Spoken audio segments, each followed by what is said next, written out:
Welcome into this latest edition of Making the Leap. This is an exciting one. We've got, this may be, I think, our first show with an in-studio guest from the furthest point away from the studio. It is. Hailing all the way from Santa Clarita, California. Mark Wilson, our guest today. And Mark is in the Herzog facility where we record this show as a guest. Mark, what would be the term? I mean, you've been here before, so you're an attendee. Yeah, an attendee and a participant with the Herzog trainings. But you've also, in addition to coming here to train, you have been a trainee and a mentor of sorts to other guests. One of the things that we have done on this show is talk about exploring Christian school from a parent's point of view, but also those who've wanted to start their own. Right. And we met a few episodes ago called Luke and Jamie, who started in their own church, their own private school. Well, when we were talking to them, they were laying all the groundwork, and they had been laying all the groundwork to get their school off the ground so that they could open this coming fall. Fall of 23. And so we're sitting here, doing the show that we always do when we meet Mark, and as it turns out, Mark, who's visiting from Santa Clarita, was mentoring Luke and Jamie. Yes, which is so perfect because as we have been sharing, Luke and Jamie, just speaking with them and having those conversations, it has really, I think, kind of settled in our heart in a place of just, number one, prayer for them, because we wish them nothing but the best in their efforts, because what they're doing is so incredible. But then just to kind of see this from a place of what we're loving about the Herzog Foundation, who are coming alongside Christian teachers, people that are in the business of starting the Christian schools, people like parents that are thinking about making this leap into Christian schools. So it's fun to watch this come full circle. And the Herzog Foundation has this function called the SchoolBox. And Luke and Jamie used this function called the SchoolBox. And in conjunction with Mark, who was their mentor, they had it in their heart to start a school. And then this is exactly what the partnership's all about. So that's a long-winded wind-up, Mark, to welcome you. And now we wanted to do a show focused on what you've done as a mentor for people like Luke and Jamie, and for other people who listen in and say, I think I want to start a school. What's that SchoolBox thing all about? So welcome. Hey, thank you so much. What a treat to be here, kind of impromptu to meet you. And in the midst of walking down this road with Luke and Jamie, and then hearing about the Taking the Leap broadcast, kind of hearing about the broadcast Taking the Leap, and then also walking with Luke and Jamie as they are taking the leap. Right. It kind of all comes together and helps us round it out of what exactly Herzog's all about and what they're deploying and seeing it at the ground level. You have a Christian school yourself in Santa Clarita. I do. Santa Clarita Christian School, just kind of at the northernmost point of LA County in Southern California. Okay. Wow. And how did you hear about and become connected with Herzog? Where was your first? Which is smack in the Midwest and far away from Santa Clarita. Yes, exactly. California. Exactly. Well, it was interesting. A buddy of mine was actually, he's a classical guitarist. His name's Tavi Gennariou, and he was playing at a Herzog event at the Ronald Reagan Library. And in the midst of that, just acquaintances and conversations and all the rest, we came across each other, and he said, hey, you should check into the Herzog Foundation. And my first thought was, well, I never heard of him. Tell me a little more about him. And he started to tell me a few things. And honestly, my first impression was, what are they selling? Yep.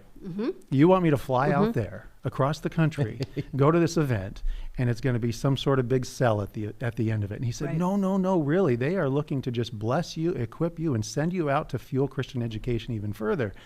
And I kind of pondered it and said, well, you've told me enough to inquire further. So I went online, looked at it a little bit, talked to him again, and decided, you know what?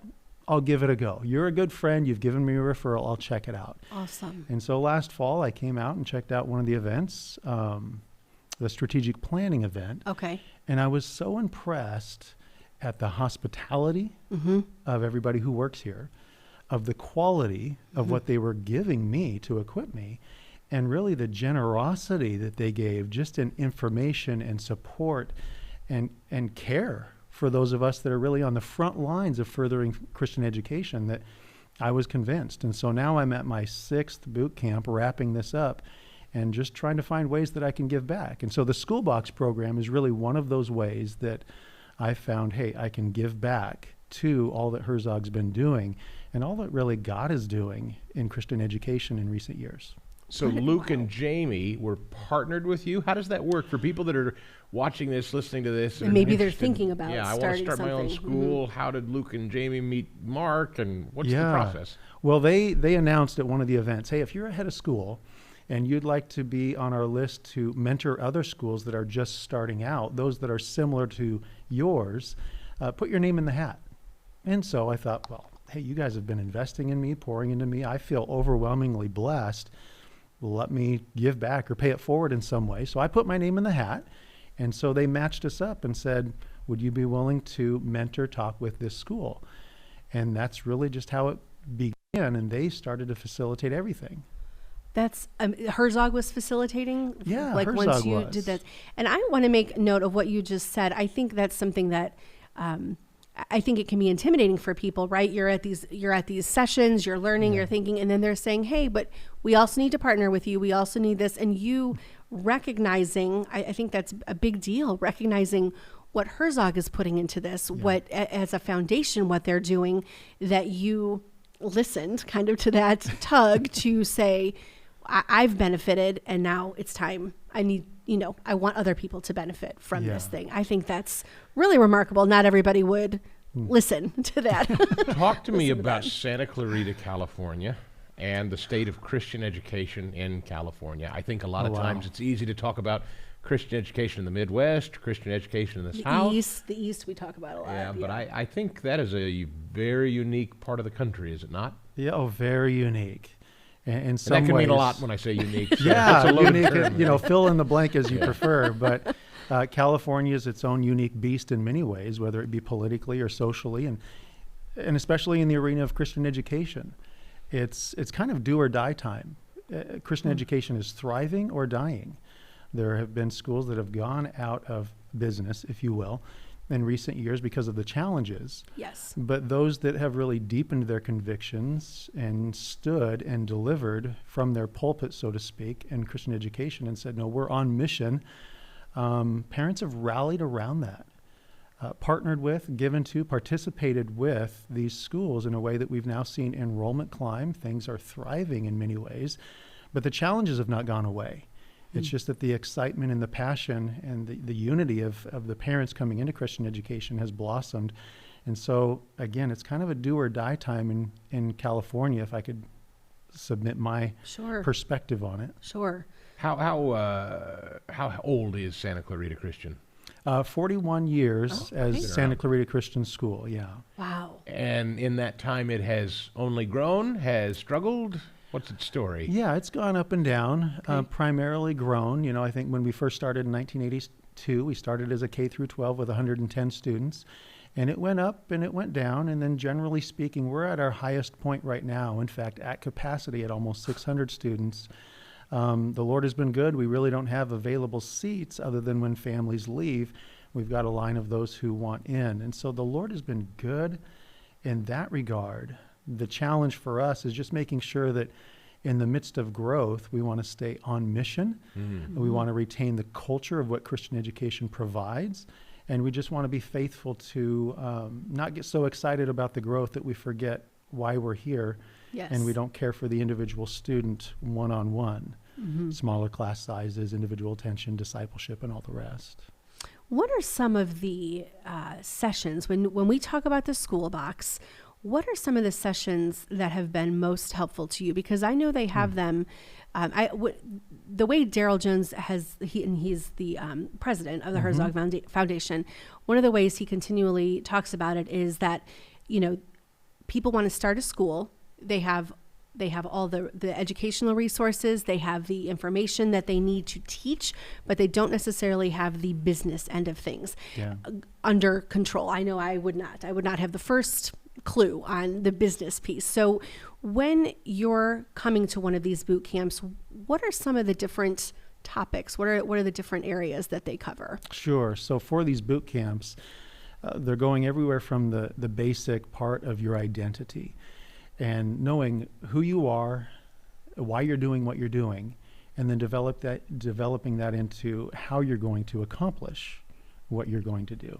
So the strategic planning one was the first one I went to, and that was critical just in reinforcing who we are, why we're here, and how we're going to do what we're going to do for the glory of God, and not forgetting what that is, but in fact using that as the cornerstone.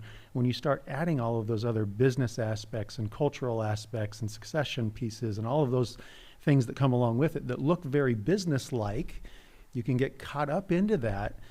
They do a great job of reinforcing in the midst of the storm of business things that we have to do.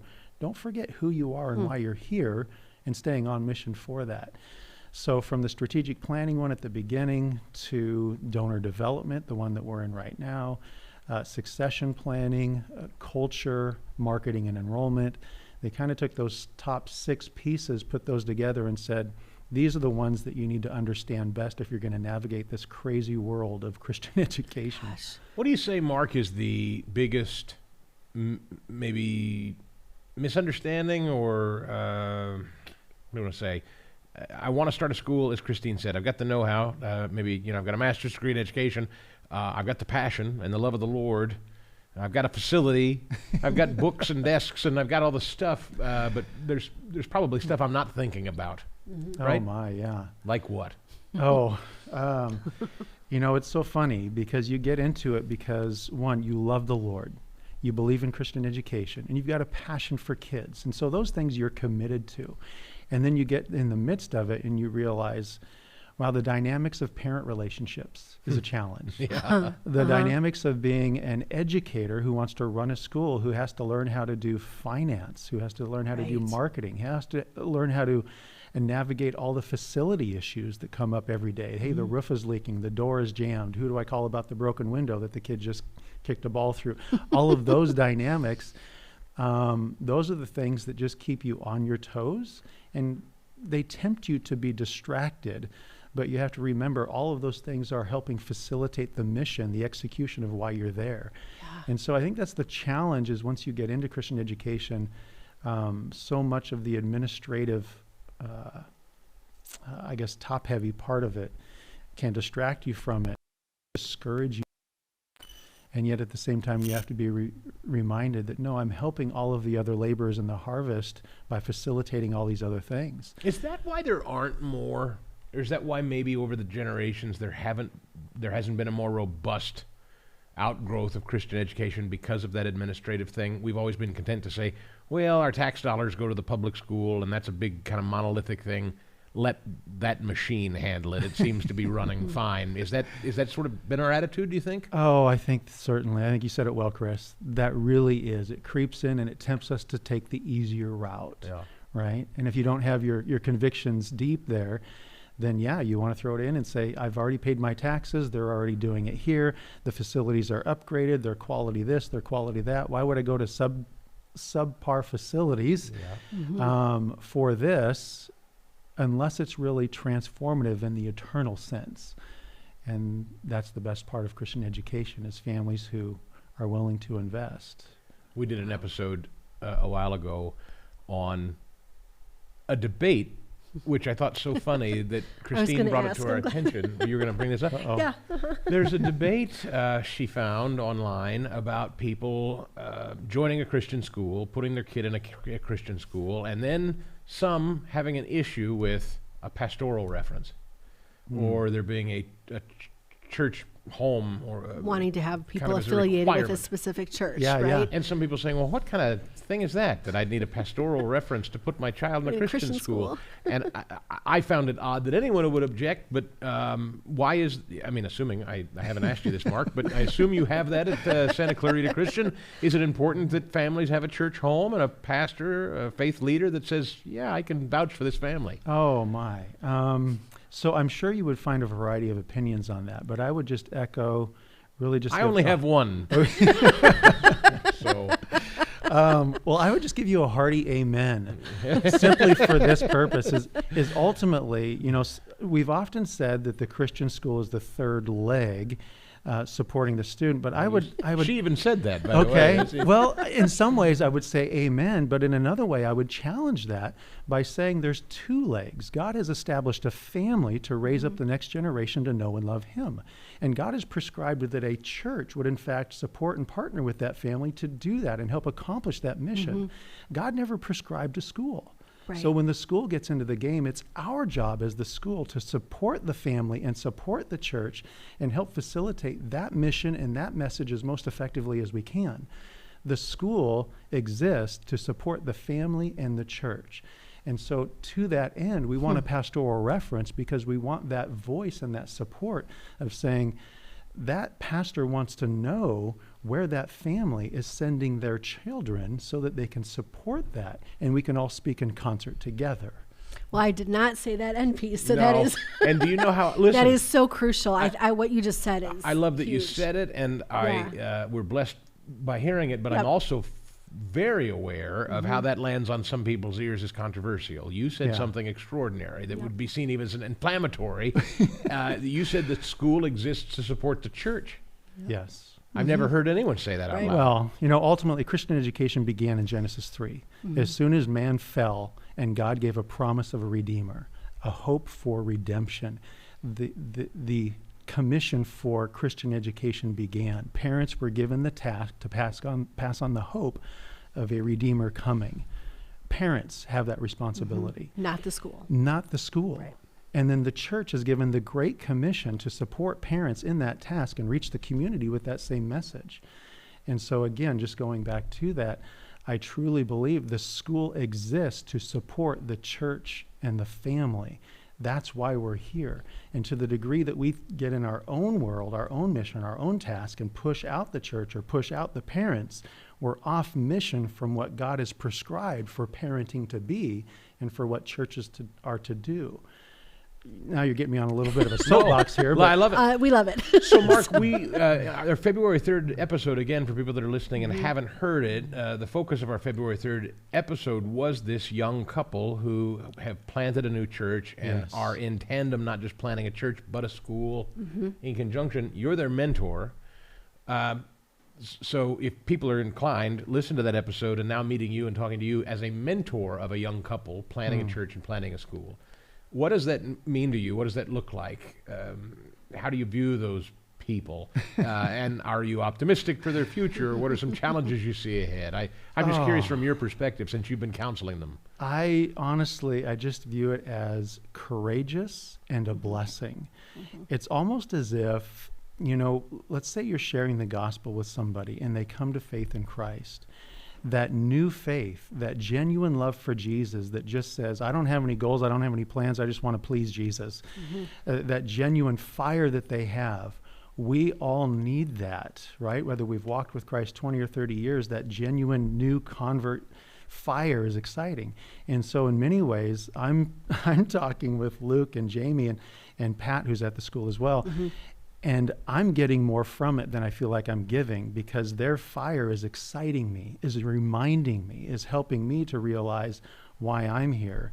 And so in many ways, I'm feeling more blessed than them, I think, but hopefully they're getting something from it. Well, I think that's kind of what I think is so unique about this whole organization in general. Just Herzog putting us in this position of this podcast, talking with people like you. The two of us will tell anybody and everybody who listens that we feel the same as parents coming alongside our daughter who we've enrolled in school, Yes. and changing it up. And it's pushed us in ways we've, not experienced and wanting us to turn around and give back and to support and to help people. And I think there's no other way to say it other than that's God working in these experiences. But what a cool time we're in to be, you've got this experience with your school, helping the new school. We have no experience with Christian education, but getting to share our experience. So it's such a cool, it all happening in tandem. I just think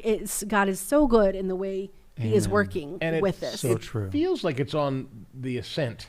Is that your sense of it? Or maybe it's just that we're so hip deep in it, we're too close to it to know what's true. Which could be. But I feel like there's an energy and an effervescence in Christian education that I mean, 2 years ago, we weren't talking about it. No. It wasn't even Right. something Right, that she and I right. knew about. Yep. Really. I mean, we intellectually knew, but we never knew anything of it. Mm-hmm. Today, we're in it, and we're going to Christian school fundraisers, and we're interviewing people like you and folks that are planting schools. And there's this energy and enthusiasm, and we're talking to schools that are now kind of busting at the seams with young people that are now. And Isn't that we're not great? making it up, are we? This is real. It's happening. This It is seems. so real, and it's Yeah. so exciting what God is doing here in the midst of all of the tragedies and the hurt and the everything that's happened the last few years. People are desperately looking for hope and meaning and purpose, and to see Christian education come along and provide clarity about that hope. Families have now, to go back to your question, no, we're not making it up. Yeah. I believe that truly we have a deeper, two reasons. One, we have a deeper conviction about the necessity of Christian education as Christians, as parents, but we also have the reality of such a breadth of resources nowadays that we've never had before, that are accessible at our fingertips, literally at our fingertips, that if you want to homeschool, great, do it. If you want to start a small school, great, do it. If you want to start a hybrid school, a 5-day-a-week school, there are so many resources to help you launch and launch well that we're really in a season for Christian education that is like no other. It's beautiful. It is. That's exciting. It is. Well, we're thrilled. This was an accidental chance meeting today in the studio, and when we heard your story, we thought, well, we've got to give you the opportunity to tell it. What would you have people listening in know, either about your involvement in Christian education just generally as a perspective, or the Herzog Foundation Herzog, specifically, SchoolBox. planting a school, but whatever you'd like to say. Oh my goodness. Yeah, just pick one. Yeah, I know. Or all of No, it. just The floor is yours. Well, quite honestly, I am just feeling overwhelmingly blessed that God has called us to the front lines of what He is doing. We get to be the blessed co-laborers. You know, ultimately, it's not, I've got a great plan, God jump on board, but what is God doing and how can I get on board with His plan? And what we see right now is God moving in such a way that He wants the gospel to get out in families and through churches, and Christian education is there to provide hope in dark times and help facilitate the coordination of getting that message out, supporting our parents, and doing it in such a way that they don't compromise the quality, but they see that quality truly is blossoming, flourishing, and most excellent in Christian schools. And I think that our families have found that to be true, that Christian schools now offer what their family needs: hope, faith, and a partnership that helps them be more effective in their church and in their home for their kids to know and love Jesus Christ and be equipped for the future. Beautifully said. And I know I speak for us when I say our daughter being in a Christian school environment and us being here at Herzog, meeting people like you, have dragged us, I don't say dragged reluctantly, but dragged us into a new relationship with Christ that we didn't have before. We've become better Christians because of this exploration of people who do the work in Christian education. Oh, Truly. I love that. Yeah, it's remarkable. That is amazing. And Something just- we didn't see coming. And that's how God's been at work with us, you know. Yeah, so true. It's Well, let me awesome. just echo too the blessing of Herzog Foundation, because they have been generous and intentional, and it's been a blessing to just in some way or another not only be blessed by them, but be invited to partner with them to help further the cause. It's not just as if they've given me a gift, but they've given me equipping to help the gift go further. So for all of your listeners, I would just say, check out the Herzog Foundation, see what God is doing there, and see if there's a way that you can be blessed by what they're providing and equipped for what they're looking to accomplish for God's glory. Thank you so much for being here. We definitely would be remiss if we did not say this. What we're referencing today again is called the SchoolBox, Yep. And that can be found online. There is we have our podcast, of course, Making the Leap. There is the podcast that Daryl Jones does as well, called Morning Routine. We have Read Lion, which is what where we can push out a lot of information, topical news related items connected to Christian education. So there's resource upon resource upon resource available. And you can meet people like Mark and there. then we can probably. run into, yes, which random. is huge. Is this your you said the 6th visit? Yeah, so they've got 6 trainings. 6 trainings. They combine some of them. So this is my 4th visit, but it's my 6th training. I'm wrapping it up. From Santa Clarita. Wonderful. Well, you're our first California guest. We hope you won't be our last, but you're our first. Hopefully so not the last, yes. Very nice to talk with you, Mark Wilson. Thanks for stopping Thank by you the so show. much. God bless you. Thank you both. So again, if you want to Wow. access what Mark was talking about and be a part of the SchoolBox program, it's really easy to find on the Herzog website. We It is. mention that again. I suspect there are a lot of people that listen that think to themselves, "Oh, I'd like to start homeschooling or start my own school." Herzog makes it super easy. I've never heard, I'd never heard of the foundation, never mind starting my own school, and even what that would take if I wanted to. And now we know that this place exists for that very reason. And what he was talking to, it brought me back to, we've talked about this a little bit before on occasion. One of the people that we talked with a long time ago at the very beginning was a board member, and a school board member. And he and I have had conversations, you and he have had conversations going forward. And one of the things he said that really struck me, and it has stayed with me, is that he's so excited to see this growth of these Christian schools. And instead of being worried that it's competition, instead it is, like he said, I want all of them to do so well that people are lining up lining up outside the doors. I want this to take off. And it isn't a competition. We are all here for the same purpose, luckily doing things differently in different schools with different focuses, things like that. But what a great resource something like SchoolBox is for people like Luke and Jamie Johnston coming alongside Mark, California to Missouri, and what an awesome way to watch God work in that. You would believe, I hope, that it's exactly what Stan envisioned. Stan Yes. Herzog, who Yes. left a legacy to build this foundation that ultimately would connect people and spread the kingdom and advance the kingdom in Christian Right. education. It seems to be, from our perspective, working well. So with that, I hope you'll give this Love a it. 5-star review and a written review at Apple Podcast and Spotify. That helps us a lot. Write the review on Apple in particular. If you have time, scroll down to the bottom of the menu of episodes and write a review. We always appreciate it. You can let us hear from you, too. And you can email us hello@makingtheleappodcast.com. You can find us on Twitter at hello_the_leap podcast. And you can find us on Instagram and Facebook at Making the Leap Podcast. So any of those options work. We're always excited to hear from people. We hope that you're able to hear something from each episode, take it with you, internalize it a little bit, ruminate on it. Definitely check out Herzog Foundation, and we look forward to seeing you next time. Making the Leap is a podcast presentation courtesy of the Herzog Foundation.